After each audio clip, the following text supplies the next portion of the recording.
Hello and welcome to the 2TAKES podcast with April and Shannon, where we talk about topics from 2 points of views. Today, we are going to talk about holding expectations could lead to disappointment. I'm actually going to kick off this topic. And I was thinking about this because I can be a very expectant person. I expect things to go a certain way, or you might even say, I hope them to go a certain way. And I realize that when things do not go that way, I get immediately crushed.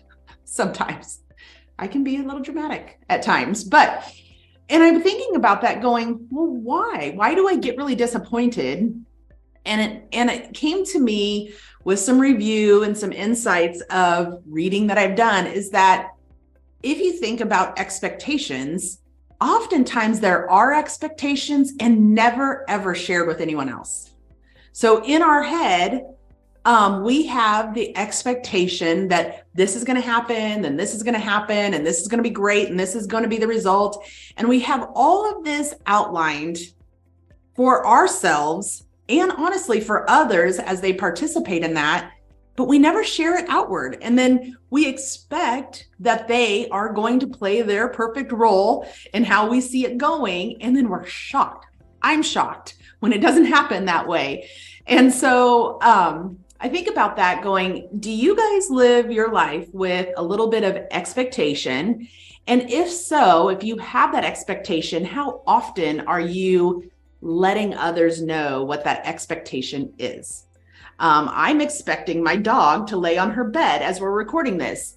I did not tell her that. I don't think she shares that same expectation. So she is roaming. So there you go. But we hold on to these expectations. And I think about that in the workforce in particular. Honestly, I guess workforce or my home life. I do this to my husband. I probably have expectations. And he's like, I had no idea that's what you wanted. Why didn't you just say it? Well, that would have been way too easy now that you've articulated how simple that could have been. But in particular, I'm thinking of what about when we bring on new staff? From the moment of our interview process, are we really laying out the expectation that we have of them, the expectation that what they're going to bring into the role, what our clients expect from us? Do we articulate that clearly from the very get-go of our interactions with them? Or we think about changes in our workforce where we have hybrid workers now, or we have remote workers. That has been a shift for me. We never used to have hybrid or remote workers in one of my companies. And now 95% of our week, we have either a hybrid or a remote work. And going, well, gosh, with this shift, has my expectation changed? What's my expectation for communication? Right now, I get end-of-day reports. I expect that if I'm sending you an email that is probably addressed within an hour or two, I expect you to answer texts. I expect you to put updates in our tasks, those sorts of things. But had I not come to the realization that maybe my expectations weren't clear to me, and then therefore clarified for others, I'd be like, I don't even know if they worked. I don't even know if they worked the last 2 days because I haven't heard from them. Well, from their perspective, not knowing my expectation could be like, well, I'm working on a long-term project. I don't have the final thing to share. Why would I share an unfinished progress report? So I use that. And I think about this too in sales cycles. So diving into that sales expectation is articulating clearly, number one, defining them, and then articulating what our sales stages are. When we talk to a client, do we say, you know what, I'm going to get that to you by Wednesday? Number one, we've put their expectation of us as to when they're going to hear back. Now we're accountable to that. And I'm expecting that you could get back to us by Friday end of day. Is that realistic? Articulating that. Had I not articulated that, they could say, well, I would love to see that before I leave out of town on Thursday, but I won't get back to you till mid next week. I'm out of town. So had I not articulated those expectations, I would be like, well, I bet they aren't going to buy because I didn't hear from them on Friday. I just thought it went so perfect. I thought we were on the same page. And then I go into the weekend disappointed because we didn't even have that communication as to what I thought that the timeline was. And quite honestly, did we ask questions about from our client what their expectations are on us? One of the big keys is we will perform to what is measured. So, client, what is your expectation of us and how are you going to measure success? Well, that will tell me right away, number one, are we on the same page? Are we even measuring the same things?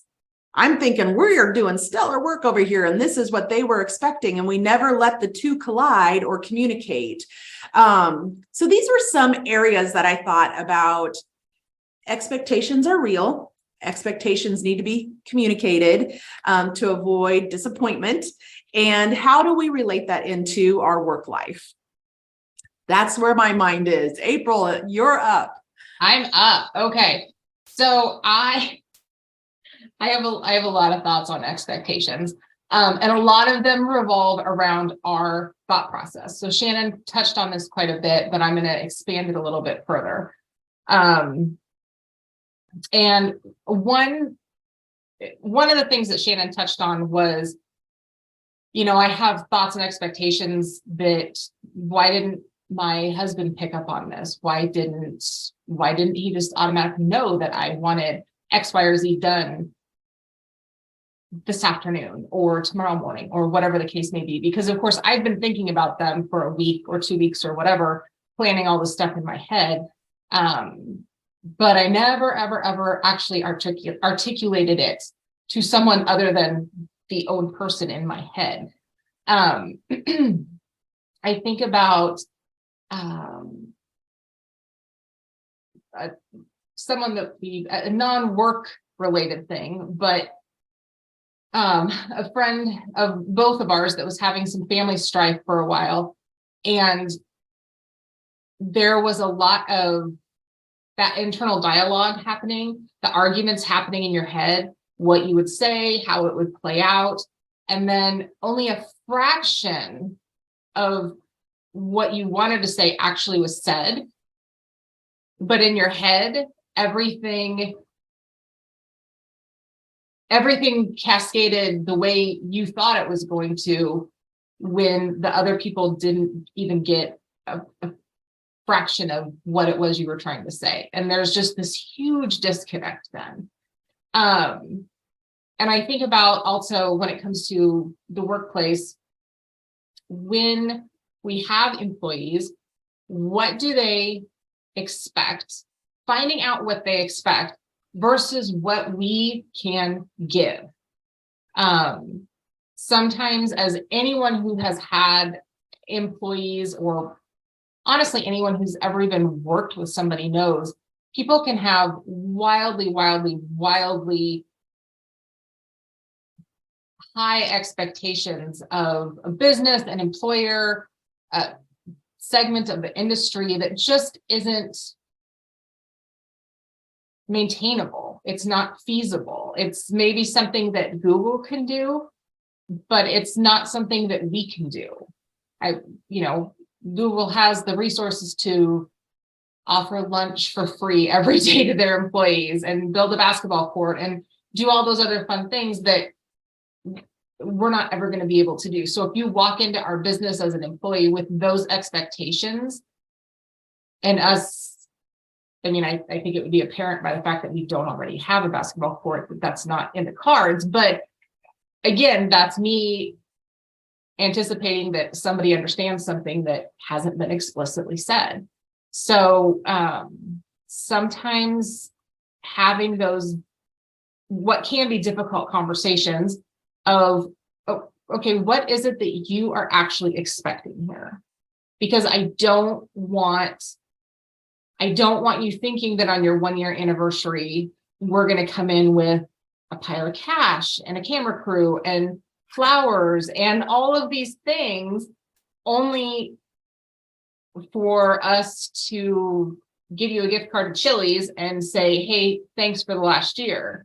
Those are let's find out what you're expecting so that we can either A, adjust the expectations, or B, figure out a way to meet in the middle, which I think a lot of times can happen.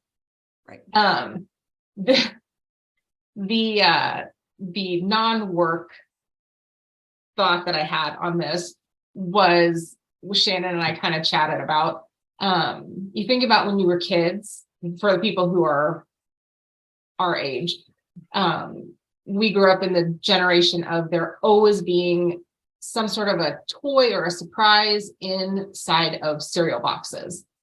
And if you've seen the movie A Christmas Story, you know that, he's so excited to get his decoder ring and all. He worked for it. Like it seemed like he worked for it. Yeah, he wanted it bad. Ralphie wanted that ring. And just to find out that it was going to tell him to drink more Ovaltine was a disappointment, to say the least. And I think about all of the just plain crappy things that I was so excited about to find in the bottom of a cereal box that my expectations were never met.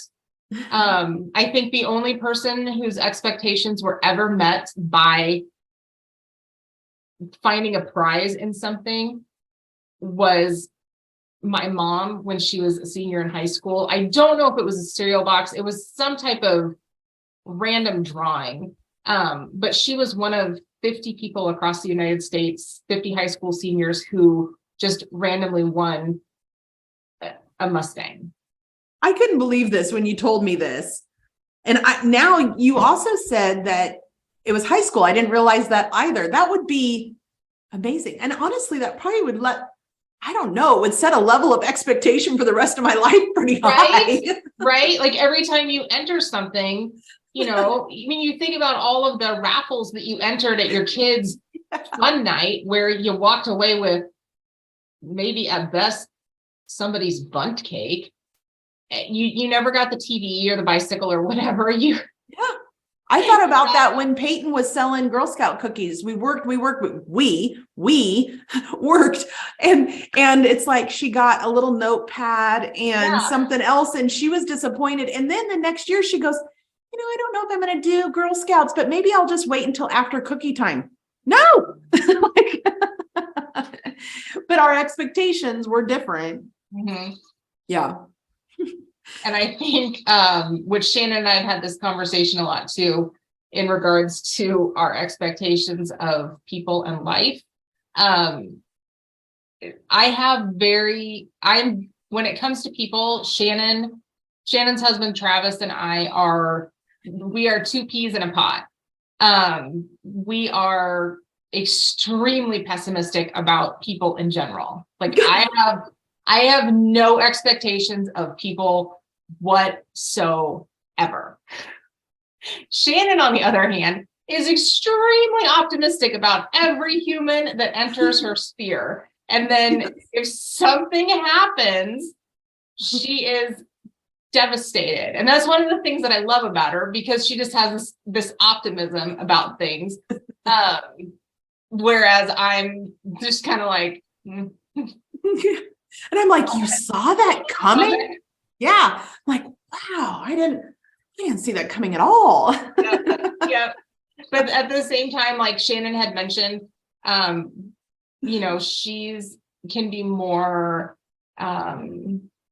pessimistic about life situations. Like, should we take separate planes so we don't both die in the same plane crash and leave our children orphans? Whereas I'm oddly not that way. You'd think I would be, but I'm not. So we kind of balance each other out.